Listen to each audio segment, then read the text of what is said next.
Homiladorlik paytimda erim menga xiyonat qildi. U paytda hayotda o'zimni eng baxtli ayol deb bilardim. Ko'zlarim nurga to'la, qalbimda umid va orzular yashnayotgan edi. To'yimizga 3 yil bo'lgandi. Nihoyat o'sha yili Alloh bizga farzand nasib qildi. Homiladorligimni 8-oy kirganda yuragimda nafasim qisilardi, belim og'rirdi. Shunga qaramasdan uy ishlarini qilib, ertalab va oqshom erim kelishini kutardim. Yuzimdan tabassum ketmasdi. Har kuni farzandim tug'ilishiga tayyorgarlik ko'rardim. Lekin erim uchun bu hayajonlar arzimas bo'lib qolgandi. Ishdan kech qaytardi, gohida telefoniga javob bermasdi. Men avval bunga ahamiyat bermadim. Charchagandir, vaqtincha qiyinchilikdir deb o'zimga tasalli berdim. Ammo bir kecha shubha qila boshladim. Erim yana kech keldi. Usti boshidan ayollar atrini ifora kelayotgandi. Telefonidan tasodifan bir xabar o'qib qoldim.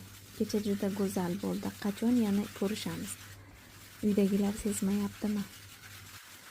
O'sha xabarni o'qigach, o'zimni nafaqat xotin, balki inson sifatida qadrsiz his etdim.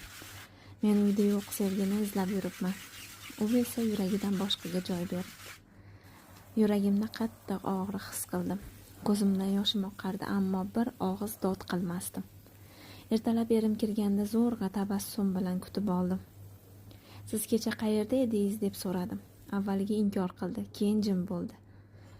Ha, men shunday ekanman, sen faqat onasan, menga hozir erkakcha muhabbat kerak dedi, beinsoflik bilan. Bu so'zlarni eshitgach, qalbimda so'nmagan oxirgi sevgi so'ndi. Hech qanday baqirish, ayblash qilmadim. Men siz uchun emas, farzandim uchun sabr qilyapman. Endi sizni ko'nglimdan chiqardim dedim. Hayot davom etardi. Farzandimni dunyoga keltirdim. O'zim qarab tarbiya qildim. Oramizda minglab shunday ayollar bor. Ular sevib turmushga chiqadi, sabr bilan yashaydi, xiyonatga qaramay farzandi uchun madad izlaydi. Ular qiynaladi, lekin sinmaydi. Shu bois har bir erkak ayolini homilador holatda qadrlasin.